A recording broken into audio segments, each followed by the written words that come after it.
You need to make me a panelist. Well, I think we should have connection. I've got sound going in. Marta, if you could confirm to me we have sound coming out, please. Yes. We do. Good. And also, Marta, I'm going to make you a panelist. Thank you. So let's do that. Promote to panelist, done. And here we are. Good evening, everybody. So sorry for that slightly slow start, and sorry for showing just up here. Oh, did I click the wrong person? Possibly. I may have. Sorry, Chris Snelling. Probably just giving Chris Snelling a bit of a shock there. I promoted Chris to panelist. Sorry. Just bear with me a second. I didn't mean to do that. Just bear with me. Sorry, Chris, that was completely my mistake. Sorry, guys. I've made a bit of a mess up. Well, I don't think I can change Chris not from being a panelist anymore, which I apologise for. Good. Well, in that case, I'm going to ask Chris if you could, because you could jump in at any time, Chris, here if you wanted to and be a panelist and contribute. Feel free. I didn't mean to do that. I meant to make Marta a panelist and I pressed the wrong button. So let's make Marta that now. Okay, so Marta, you should now be a panelist. There we go. So, Chris, there you go. Anyway, Chris, if you want to have it, your say, you're welcome now. I don't know how to stop you, basically. Anyway, it's great to see you all this evening. That was a bit of a false start, wasn't it? Marta, could you let us know who's in this evening, please? Yes, at the moment we've got Karen Davis. Good to see you, Karen. Yep, from Belgium. Lovely to see you. Well, from Wales, but living in Belgium. Yes. Karen is deeply Welsh in my experience of Karen. He's definitely a Welsh guy. Yep, definitely.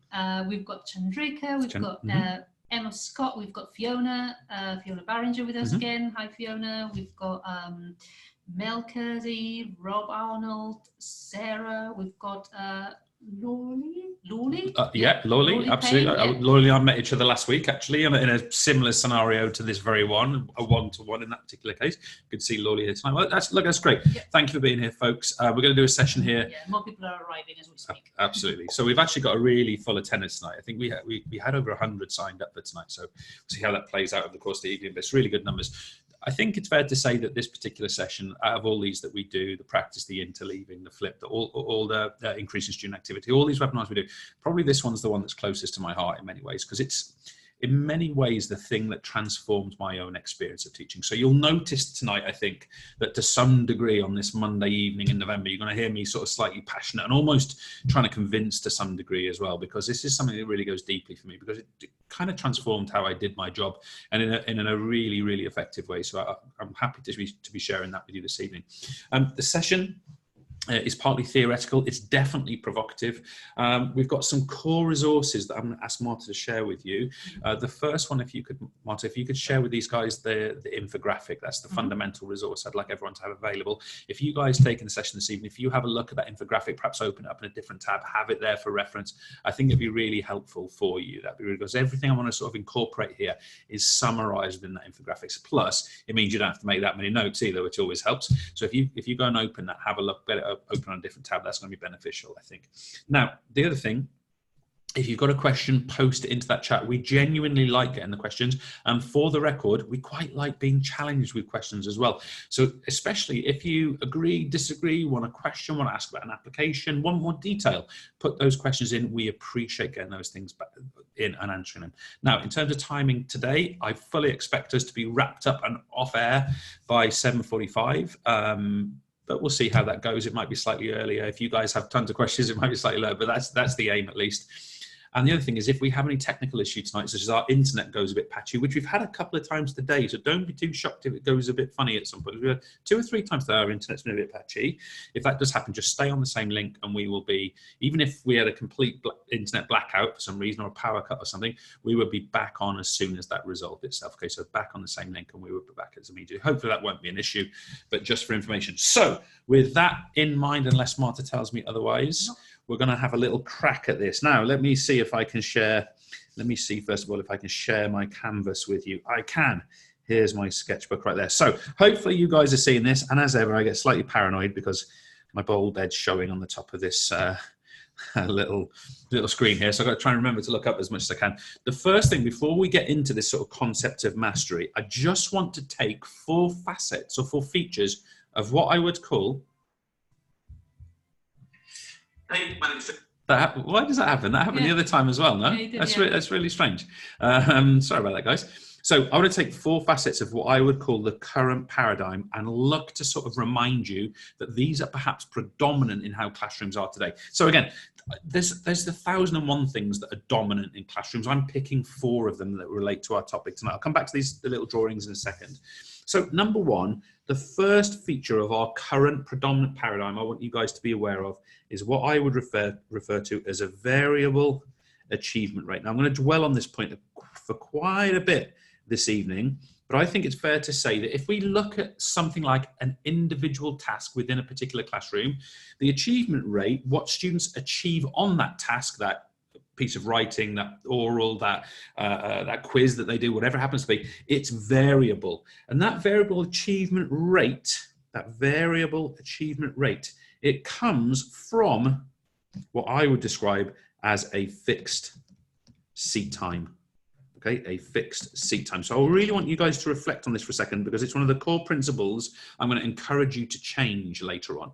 We are saying that on an individual task, how students perform in that task is variable, changeable, some better, some worse, because the seat time, how long they spend on it broadly, is fixed. Okay, so that's a real key premise that we're going to look at this evening. Okay, secondly, or our second feature of the current paradigm, of many I admit, but the ones we're interested in tonight are that courses move on. And I think it's fair to say, especially if you've done the interleaving session with us, they move on normally in blocks. And if you've done the interleaving, you know what I mean by that. Normally in blocks, regardless of mastery level. Okay, regardless of mastery level. And I think, again, this is something we can really challenge this evening. And that is to say that in those occasions where students are not mastering or fully grasping concepts, ideas, thoughts, processes, skills, our classrooms on the whole across our sector tend to move on regardless. We're going to challenge that this evening. The third feature of the current paradigm I want to challenge tonight is that testing is a snapshot. Testing is a snapshot. Okay, testing is a snapshot, and really, typically speaking, it is separate from learning. Now, of course, there are exceptions to this. When we go over the answers and the mark schemes, when we work with students, when we build up to these things, of course, there's learning involved. But the testing itself is separate from the learning experience. Now, fourthly, the fourth thing I'm going to look to challenge here, and I think this is something we'll all have quite a unique experience of, is that errors, anything that happens in a classroom which would be deemed incorrect, a wrong answer, an error, errors are frequently, and of course with lots of exceptions, errors are frequently deemed to be defects. And what I mean by that is that if something is got wrong, if something is not understood, if something is confused or not grasped, it very often, first of all, doesn't get corrected or doesn't get picked up in the volatile moment that it occurs. And perhaps in an even worse case, in the most profound cases, series of errors can lead to labeling, such as, let's think about things such as bright student, not so bright student, able, less able, that it can lead to labeling, and it can lead to categorization. And I'm going to look to challenge this idea within this particular session. And it's at this point, it's probably worth just drawing you back to these 2 images up here, because in some ways, they're nice metaphors for what the current paradigm is like, perhaps when we think about mastery. And it is to say the following. This one here is what we might call the Swiss cheese analogy. Okay? And what we are doing, by the fact that our courses move on, regardless of mastery, we are strategically building holes into the knowledge and skill base that our students are experiencing. So by definition, by our courses moving on, by definition, by having a variable achievement rate from a fixed seat time, gaps in knowledge, skill, behavior are built up over time. And some of those, as we'll see in the second metaphor, which let's loosely call it the brick wall metaphor, or the bad bricklayer, maybe a better way of putting it, what we want to sort of be thinking about here is that every mastery deficit, I want to come back to that term in a moment, builds up a hole or a weakness in the learning. And of course, what's going to happen here, for example, you know, look, we've got these two gaps here in what the student perhaps is able to understand or can convey or can write about. Well, of course, this is going to lead to the tendency for some kind of crumbling of future learning. The other thing to say is that even where the bricks do exist and we do have good quality learning, we can find that these become stressed and cracked over time, okay? Especially if practice and retrieval is not done in a really sort of sharp way. That even these bits that have been built, because they've not been mastered, because they've not been fully grasped, they can be a bit shaky, they can be a bit weak. And of course, again, any future learning that looks to build up on top of that weaker foundation is going to potentially be problematic. So I want to draw you down to what I think we can all, is a bit further down than I expected, what I think we can all agree is a damn sexy blue rectangle. And of course, it doesn't mean a great deal right now, but what I'm going to do with my blue rectangle is I'm going to draw a dotted line across it here. Okay, so this is just a little sort of pictorial sort of way of representing this. That blue line is what I'm going to refer to as the desired achievement. And what is perhaps predominant in classrooms at the moment is that if we take a bunch of different learners, look, there's a learner there, here's another learner, I'll just give them all slightly different colors. Here's a learner here, here's one here, let's have one here, and let's have this one here. The point is that all of these students are trying to make progression up to this desired achievement level. And perhaps what we could say is that this student is going to make enough progress to achieve that desired state. But I think it's also fair to say that this student here is far less likely to do so. That this student here may fall just short. This student likewise will fall, I did that too long. This student here is likely to fall just short, and this student here is likely to fall well short of this desired achievement outcome. Now, why would that be the case? Well, we're arguing tonight that is caused by deficits, okay? Now, the fact that this student started here, they had a different starting point to here, to this person here, to this person here. Well, what are those differences? Why do students have different start points? And I'm going to argue that those deficits occur in 4 areas. The first one is a fairly obvious one. Learning experiences, previous success, what the student knows and can and can't do, the skills that they have, and so on. So that's a really important one. Building on top of that is skill development. You know, literally, what can they do with the knowledge that they have acquired? These things can be vastly different in different students. A third one, what about the strategies that students are able to employ? Some students have histories of success and have strategies that they can build on which are effective. Think about a student, for example, who at the end of each week goes home and spends some time summarizing and relearning everything that's gone into their notes. That strategy is going to lead to success, but not all students do it. Some do, some don't. It leads to a difference in performance. And finally, we have a distinction by what we would call affective state. Now, affective meaning emotional state.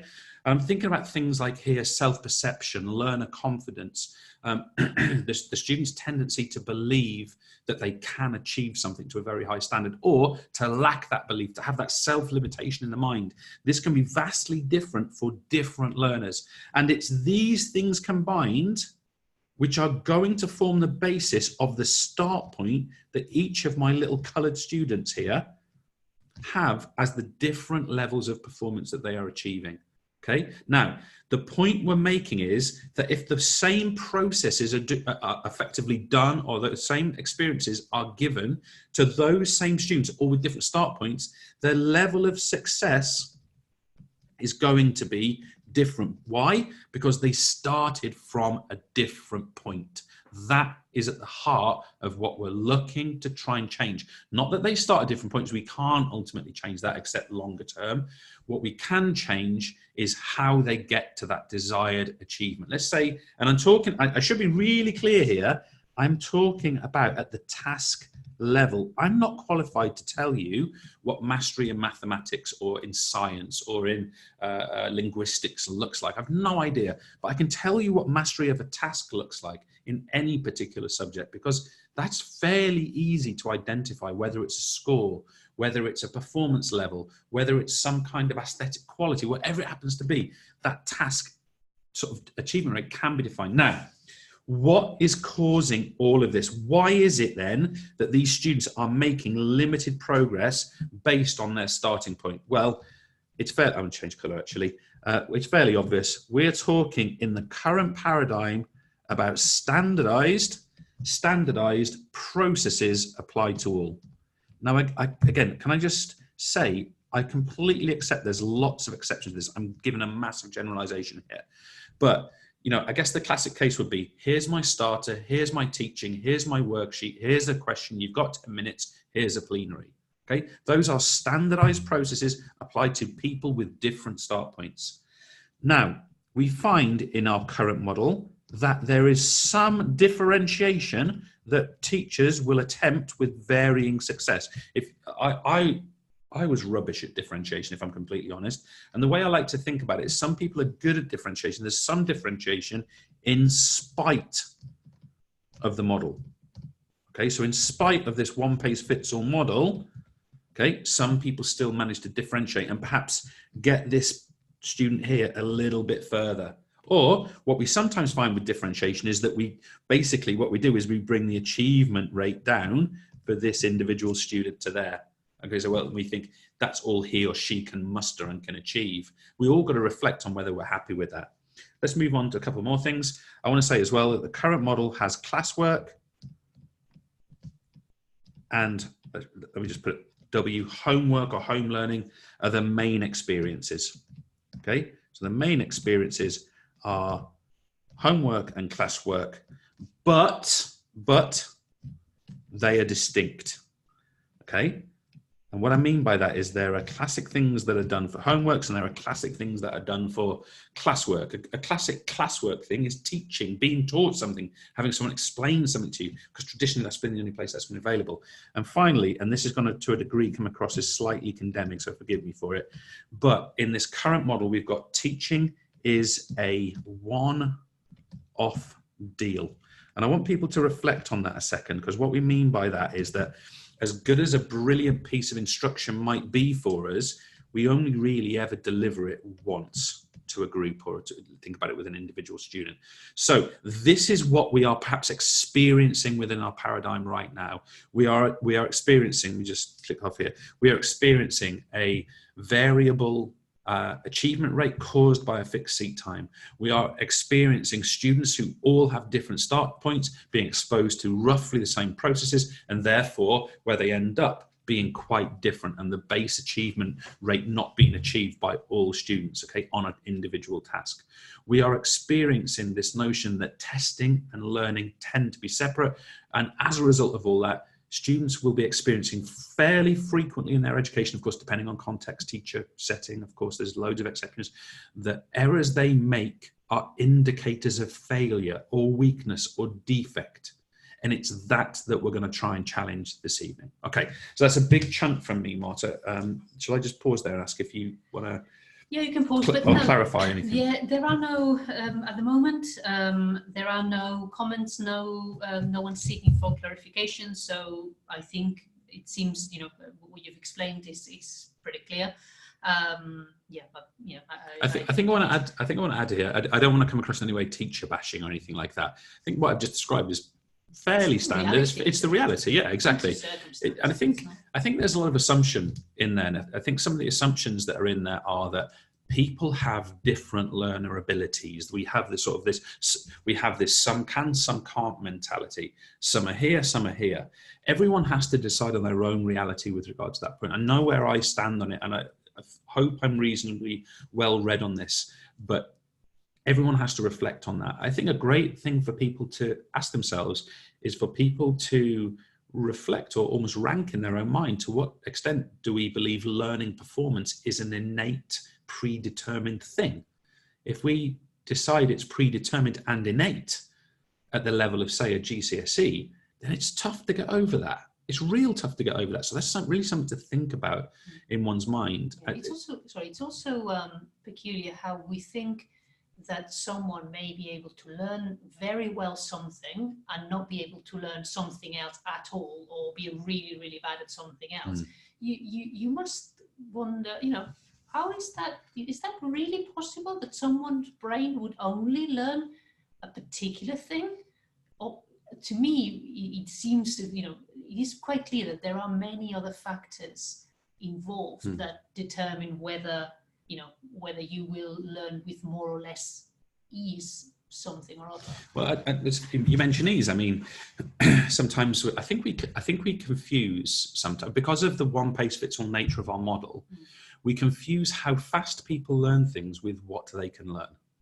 Now, if you just reflect on that a second, how fast someone learns something, I think we'd often summarize as smartness. That person's super sharp, they're smart, they learn quick. They get it straight away. We define that as smartness. Does that mean that someone who spent longer on it, achieved the same level of understanding, is less smart? I think that's something that people need to reflect on. If everyone in this webinar, if we all decided to do a marathon tomorrow, or let me rein it in a little bit. If we all decided to do a 5-kilometer run tomorrow, some of us would go faster than others, and perhaps there's some kind of limitation. Perhaps some of us are now, I'm 43 years old, I'm probably never going to get under 20 minutes ever again in my life.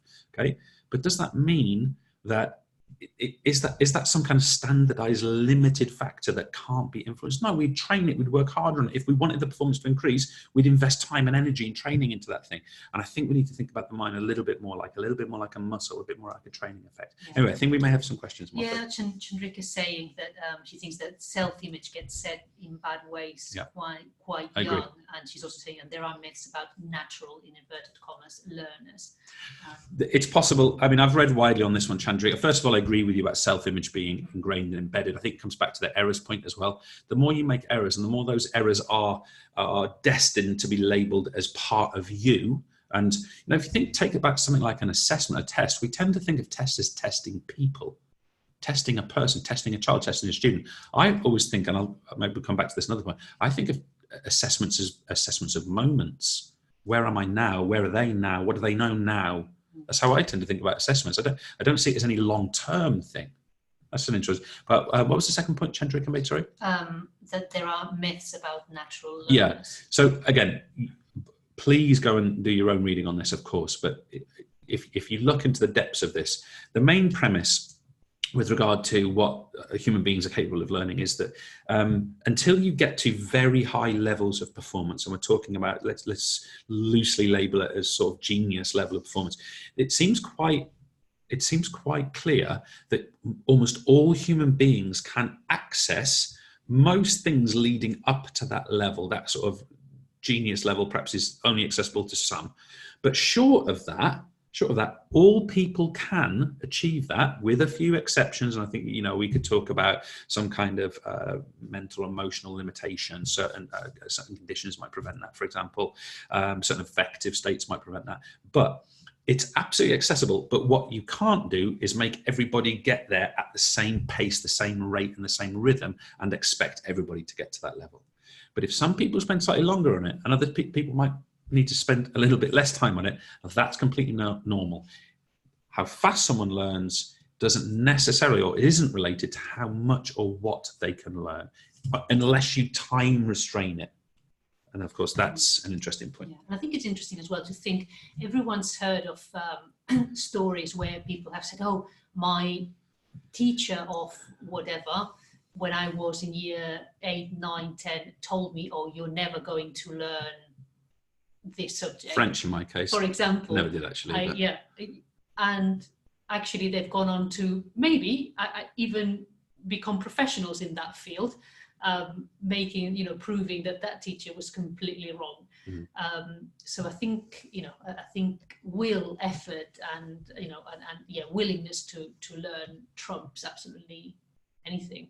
Okay, let's move this on. If there are questions, we'll come back to them. Okay, so if you could store them. Now, what I want to get to with you guys here is I want to talk to you about the premise of mastery. Okay, now this to a degree is challenging, but is built on what we've talked about. Notion number one is that the only target for anything, the only target is mastery. Okay, the only target is mastery, and I literally mean of anything. Okay, and anything that's not mastered, not writing this very well, anything that's not mastered is simply incomplete. And guys, can I really urge you to reflect on that notion for a second? Okay, so that notion is saying that if somebody doesn't grasp something wholly, it's not that it's not mastered, or it's not that they can't, it's that they haven't got there yet. I just want to sort of put in inverted commas, yetness, the word I've literally just made up, yetness. They haven't got there yet. And the agility in our courses should allow us to potentially come back and get that thing. Now, another point. We are talking about, with the premise of mastery, we must, guys, have a variable seat time. It's absolutely essential. In my opinion, you cannot achieve a true mastery model without a variable seat time for different students on as many tasks as possible. On as many tasks as possible. Now, I want to say there are some tasks that we don't apply a variable seat time, something like a mock exam. Unless there is extra time given to an individual, there's a reason that everyone does it for an hour and a half, because that's what the actual exam is going to be like. But anything building up to that, the seat time can be flexed and can influence the rate and repetition of the learner. Now, guys, again, a challenging thought here for you. Go with it. Go with it and along just for a second with me.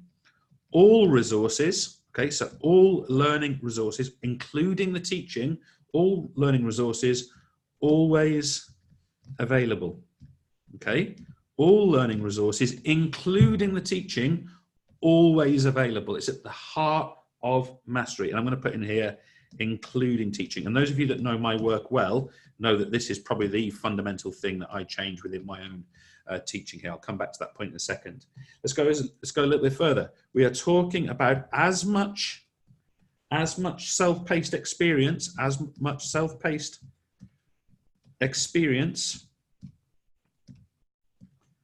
as possible. And what we mean by that is combining or having students learn with a variable seat time by definition means that the pacing of each of those tasks will typically be determined not just by the challenge level, but the student, for example, choosing to repeat it, getting 8 out of 10 and going, I'm going again, okay? These are self-paced experiences. That is not to say that we shove students in the field and wish them luck and hope they study. No, we develop robust environments where they must learn at a particular rhythm.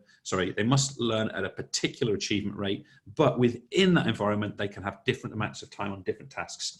And finally, and this is something all teachers need to reflect on, is that errors are indicators.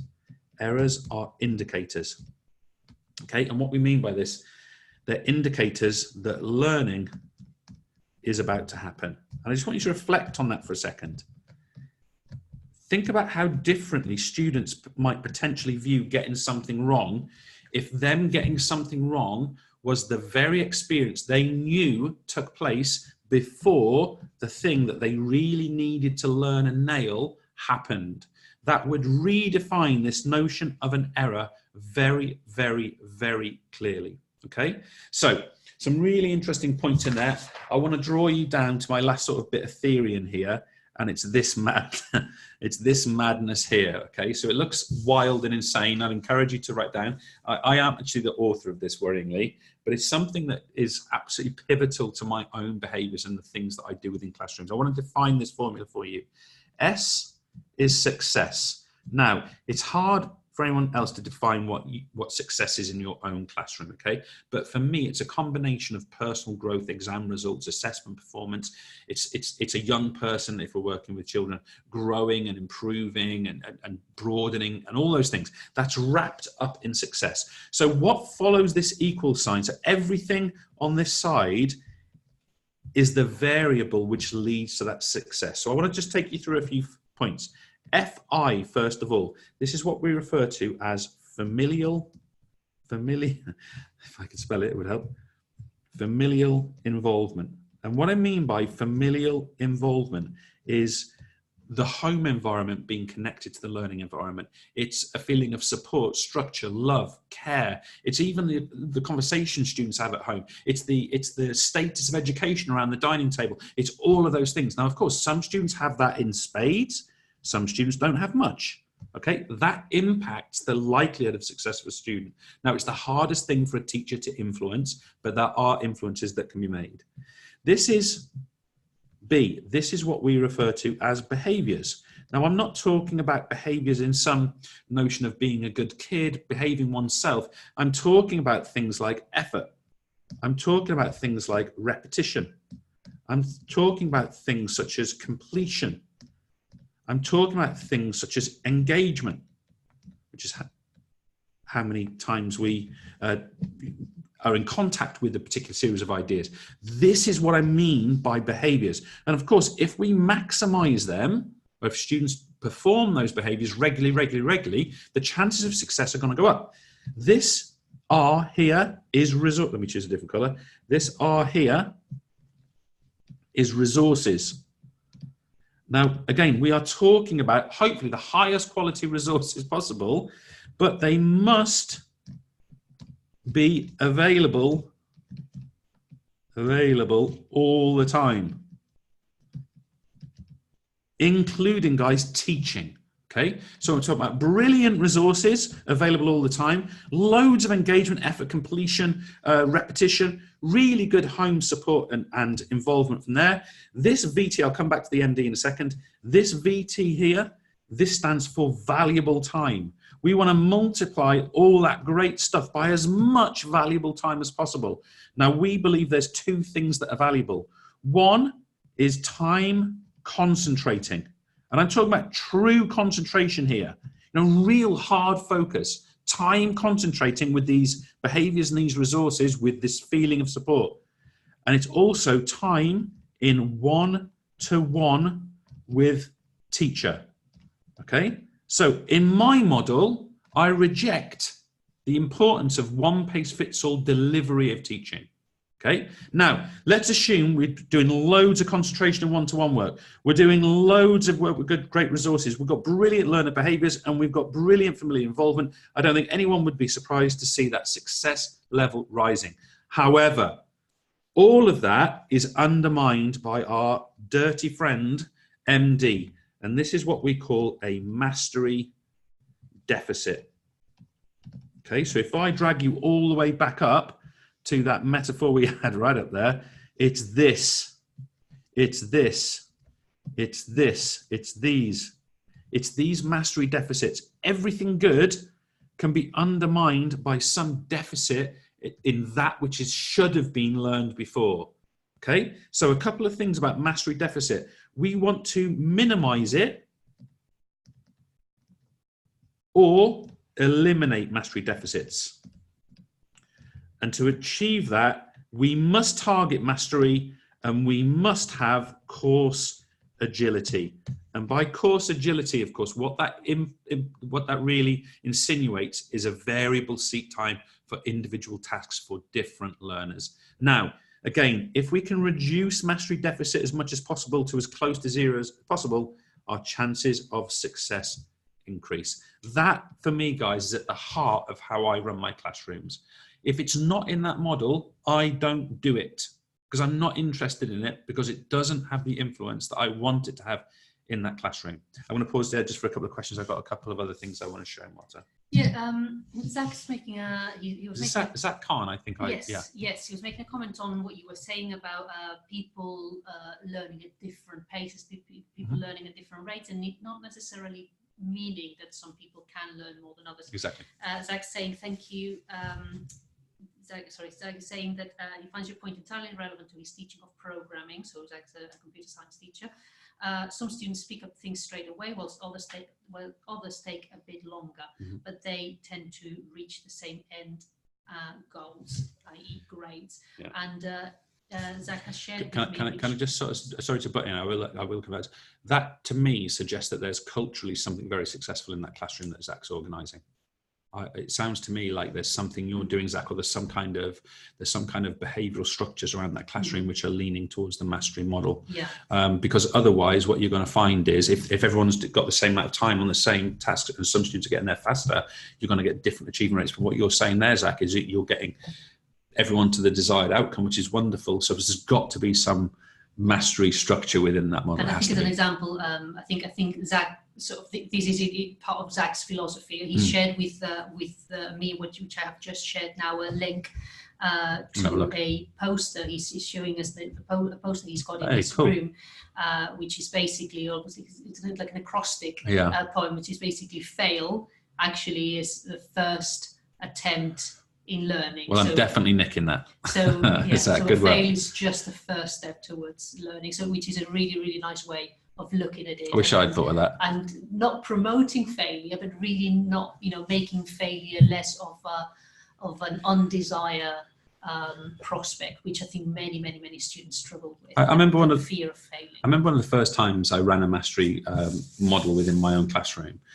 You've heard me say this before, Marta. I had one student, a female student, who in many ways she didn't need me in the classroom because she's going to get an A back in the A days of GCSE, regardless. One of those students you could basically give a textbook to and they would have done well, But I remember she was doing an online quiz and I caught her punching the air. Very quiet girl, very rarely spoke. I didn't really know her that well, if I'm honest. And I asked her what happened and she said to me, "I've just got one wrong. Now I know what I need to do." Now that, in a nutshell, is somebody who is thinking very clearly or has developed a series of behaviors which are very closely linked to the mastery model. In other words, that error, that failure, that wrongness, that incorrect answer is an indicator on a path of success. It can't be that, however, if what happens is that score gets written down in a book and that, or in a spreadsheet, and that spreadsheet produces a report, which then produces some kind of low grade a prediction for that student. We say, "Oh, this is a middle ability, low ability learner." That's not helpful. Okay, so it depends on how that's done. Any others, Mark, before I do this last little bit? Rob Arnold saying that he's introduced a VLE this year that includes all teaching resources. The game scene for those people who are hungry for it is phenomenal. The golden question, I suppose, is how do I make my other pupils hungry? I'm sure there could be a series of webinars on this one. So I agree. Now, a couple of things if I pick up, and forgive me, I'm almost going to be a bit pedantic on your wording here, so I'm probably going to misrepresent you, Rob, so forgive me if I am. First of all, I pick up on the concept of teaching resources, right? And again, Rob, we don't know each other. I don't know exactly what resources you're talking about, but I think posting teaching resources to a VLE is much less impacting than posting learning resources. So I'll give you an example of a teaching resource. Teaching resource would be a series of PowerPoint slides that you perhaps would teach from in a classroom. A learning resource would be, like I do, for example, would be a digital pen tutorial of your actual teaching. It causes learning, whereas one is used to deliver informational teaching. So those would be differences. So I just thought that would be interesting. The other thing is, student motivation is an interesting concept. Now, this is not really the topic for this evening, but I'll touch on something. Right, I don't know if I'm going to word this wrongly. I have zero interest at all in student motivation. I don't give a monkeys. I don't care how motivated they are. I am not interested. What I want is student discipline. Now, when I say discipline, I'm not talking about Tom Bennett style, he's standing in lines and, you must, doing all that stuff. I find that a bit tedious, if I'm honest, but when I talk about student discipline, I'm talking about the tendency for them to produce those behaviors I mentioned before: effort, engagement, completion, repetition. Okay, so that's the discipline that I'm interested in. And for me, it's not so much a matter of encouraging motivation, which I hope will come as well as a byproduct, but it's developing a structure which is so robust that the student has to engage in those behaviors. And with that in mind, can I just show you a couple of examples? Is that all right, March, if I do that now? Yeah, sure. Just while you're looking for the examples, sorry. It's fine, whatever works. So I just want to show you this, okay, guys? In fact, before I show you this, sorry, I'm going to show you two things here. The first one is from our website, theeverlearn.com. I'm going to show you a couple of examples in a second. But before I show you this, I want to show you a series of targets that I would use for my students, okay? So this is a real document which I use with my students, okay? So I'll just sort of zoom in a little bit for you. I'll share this document. Yes, please, if you could share it. Now, it's fairly obvious what this is. You can see here, this is a document a student would work with. You see here, they've got a series of tasks that they have to master. Okay, notice, for example, this down here, very much feeding into that Rose and Shine principles, instructions of obtaining high scores down here, okay? But if you notice what the student's got here, tutorial, activity, worksheet, test, discussion. If I go a bit further down, you've got sort of a similar model down here, and it carries on. Now, what the students are going to do is they're going to engage in these tasks over about a 2-week period. This would be for an A-level, by the way. And at the end of that, they're going to have to prove here that they have mastered that area as a topic review. So what I want to show you is what the student would see on the other end of this, okay? So I'm logged in as, let me just make that slightly bigger. I'm logged in into the website here as Draco Malfoy. And if I go to my assignments, which link to my targets, whoops, brilliant, I wasn't logged in. This because I logged in ages ago. Sorry, guys, I wasn't meaning to show you. This is the back end of our website. It's the ugly bit. You guys never get to see the ugly bit. So let me come back to assignments here, okay? So if I just come down here, what you'll notice about these tasks, let me just make them a bit bigger for you. What you'll notice about these tasks, such as this one, watch 4 biomechanical principle tutorials, the student has been set this task by me, the teacher. And if they go into this, look, this is what they've been asked to do. Okay, now come back to that point I was just making before about discipline. I'm not giving the student a choice here. They're doing it, okay? Now, just to be clear, look, these are the 4 lessons the student has to do. If they go into here, if I go into, this is the first one, Newton's laws, see that here's the 4 that are open, here's the others that are locked, they're not part of the assignment. I'm now being taught this material. Good day to you, my A-level P students. So I'll just flick through here a little bit. You can cancel each other out, okay, 1 of that length going down, 1 of that length now, going just up. coming back to the comment before from Rob, means the ball remains still on that the point I would like to make here is, I don't know if you can see these little grey blocks under the video bar here. These are the milliseconds that Draco has watched. Look, a little bit at the start, a little bit there. He jumped 1. If I go here and go again, you'll see it sort of builds up another grey block here. So the reason I'm sort of mentioning this is because while I'd love the students to be deeply motivated by this concept, to be honest, I'm not that interested because I'm making them do it. They are doing it at the level I dictate. Okay, and that's at the mastery standard. Now, if I go back to the assignments a second, if we just go back to those assignments, we go back to these assignments here, you'll see I've got some activity going on. I've done 3% in that tutorial now. Let's go back to my other assignments. I've also been set, look here, a Newton's laws mastery test. And if I, the student, go into this, notice what it says, 10 questions. You must get 90%. If you're struggling to achieve this, go back to practice mode before attempting again. Multiple attempts enabled, variable seat time. Okay, now I haven't tried it, but if I go into this, look, here's my questions. Okay, in this one, I write my answer, 0 net force. I put my answer in, there's my feedback. This one here, I'm being asked, look closely at the image of Newton's second law, which word is missing? I go in there. I think it's accelerate. I put my answer in. I'm proving that I've mastered this thing, or if I get one wrong, that I need to do it again. Okay, so I'm just going to jump out of this, go back to the assignment. If you now look at all, there's my score. Look, now I've done 3 questions out of 10. I've scored 20%. If we now go back to my assignments, look, if you look what's in here, I've got a mastery test for Newton's laws, mastery test for center of mass. I've got my tutorials, which are repeatable. I can watch as many times as I want with really high quality teaching. I've got a combined mastery test for vertical and horizontal forces. And look, in 10 days time, as per my topic review, I have my checkpoint, in-class checkpoint 1 test. And this is going to open in 10 days' time at the end of this block on all of those elements. Look what the teacher has written. This is an opportunity for you to truly prove that you have mastered this material. Practice the checkpoint as many times as you wish in preparation and use practice mode regularly as the checkpoint approaches. Teacher language skills, hey? Yeah, also practice. Oh, but you know. Oh, sorry. Okay, so, but the point I'm trying to make here is not that you should be using quizzes necessarily, not that, you know, you should be setting things that are 10 questions or 15 or whatever it happens to be. But the point is the mentality is built into the classroom. And I want to sort of share something which I think is going to be one of the most provocative things I'm going to say in this, but I think it needs to be said. Think about 60%ness. Okay, think about how often a student will go. I'm not talking about your classroom or mine or any classroom.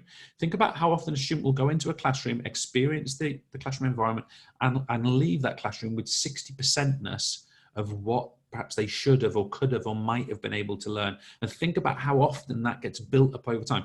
And then reflect, every time that happens, whether it's 6% or 50, 70, whatever, think about those blocks of 40% that didn't get grasped, didn't get internalized, didn't get learned, didn't get developed. When we move through courses, lock, stock and barrel, if we just keep going through courses and we keep building up these deficits as we go. And of course, some of the worst ones will be the student was away, the teacher was away. Those kind of things are sometimes the worst ones. But every time we build up that 40% kind of block of not understanding or not knowing, it weakens what we can learn in the future. It weakens how we're going to perform going forward. And this is the provocative bit. I, as a teacher, can never let that go. Okay. Now, I don't want a structure where I just stay up every night working harder and harder and harder so the students do better. I'm going to create a structure in my classrooms where it's so robust and developed and detailed that those students are going to get those blocks. And you saw I put 90% in there. With many students, just anecdotally, if I think that they can get to 100, I make them do it again. Now, you've got to be careful with that, because obviously you don't. This way you get parental complaints. And how dare you tell my daughter, son that they should? No, of course you've got to know. You have rapport there. You've got to know which buttons you're pressing. But I'm not giving up on that 40%. That's my care ultimately for them as learners. That is and I mean this in the most appropriate way. That's the love that I have for them as learners. That's at the heart of my teaching strategy, that I'm never letting go of that particular unit. Anyway, that was my slight bit of a plea there, Marta. Any thoughts on that? Zach was saying as well that, as you were saying earlier about sharing resources, VLE, he's also said that one of the underpinning factors for student achievement he's found is sharing all resources with them.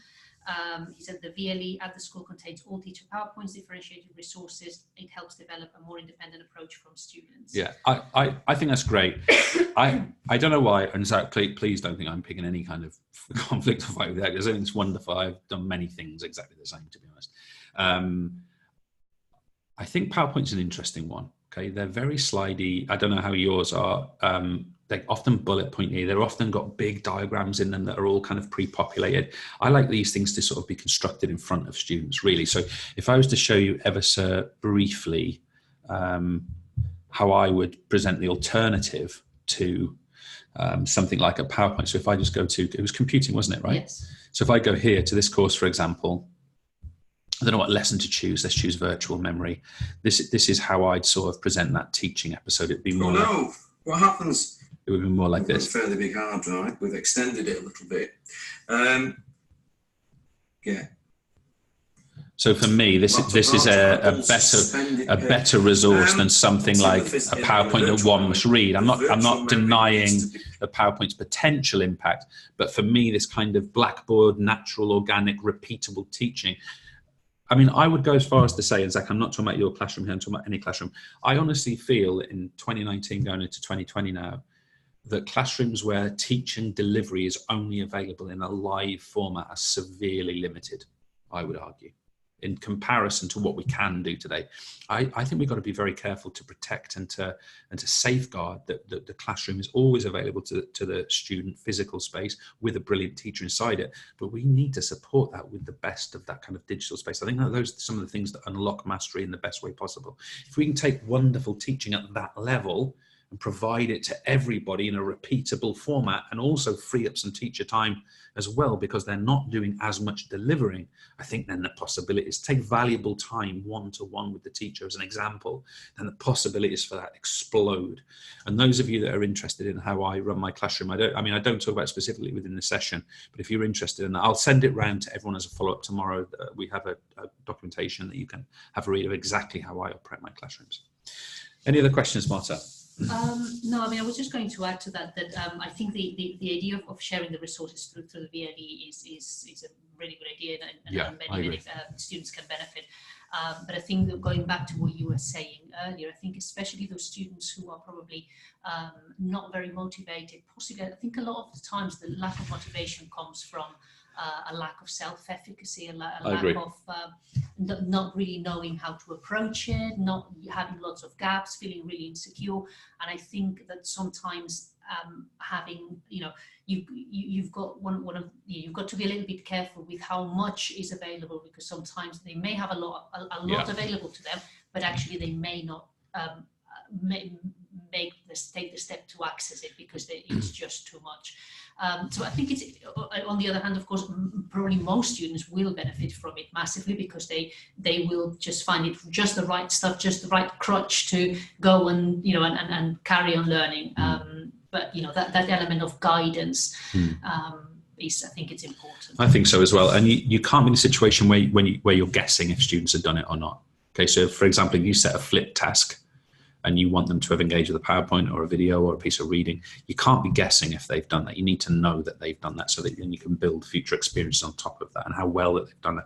I just want to repeat something I said before. I feel like it's slightly controversial. I said before, I'm not interested in student motivation. I really back that up. Like, I really want to double down. That's a phrase, isn't it? I really want to double down on that. I think it's so overrated, student motivation. We've got to motivate. I don't give a monkeys about motivation. It's like, you're in my classroom. This is the format. We've all agreed to it. You've agreed to those targets. It's happening. And that's really the only. Now, within that, they also, I'd like to think they get to work with me and it's motivating as well. And they enjoy it and it's positive. I'm not a horrid person in the classroom. I think I'm very friendly. But at the heart of it, I'm not giving room for demotivation to negatively impact a learner. And that's, I think, something to reflect on. If someone's low motivation can negatively impact their learning through our structures, then there's something wrong. It's very different if a parent, for example, gets involved and says, by the way, and this is something you do want to engage with students, parents, and also senior management with as well. James set my son a 90% task, and there's no way he could possibly do that. Okay, so there's certain things that could get in the way of that happen. So managing those things, pre-managing, managing forward in that case is quite important. Engaging students about why you're doing the kind of support you're going to give them around those experiences as well. But when I say that motivation is not really the critical thing, the reason that is because what's wrapped around the student is so robust. It doesn't really matter if they're motivated or not, because if they don't do it, it's going to stick out like a sore thumb, and therefore it's going to get picked up very, very, very early. So that's just my own personal sort of philosophy about it. I am quite a long way from the hard, harsh teacher. Okay, I'm positive, I'm supportive, I'm guiding, I chat with them, I ask them about their weekend, all that lovely stuff that we all enjoy. But the structure itself is happening.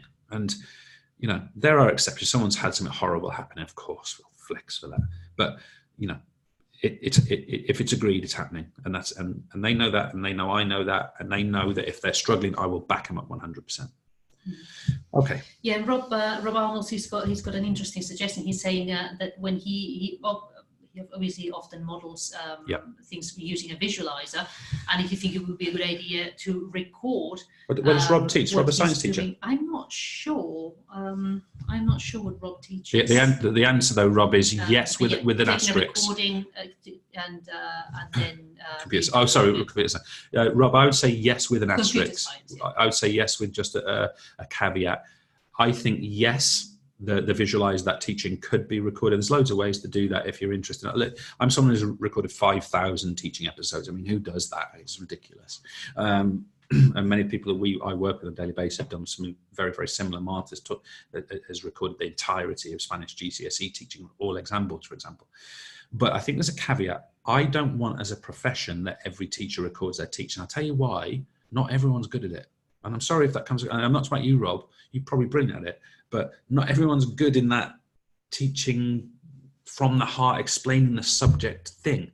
Some teachers lean more towards the behaviours of being a disciplinarian, being a facilitator, being more towards a coach.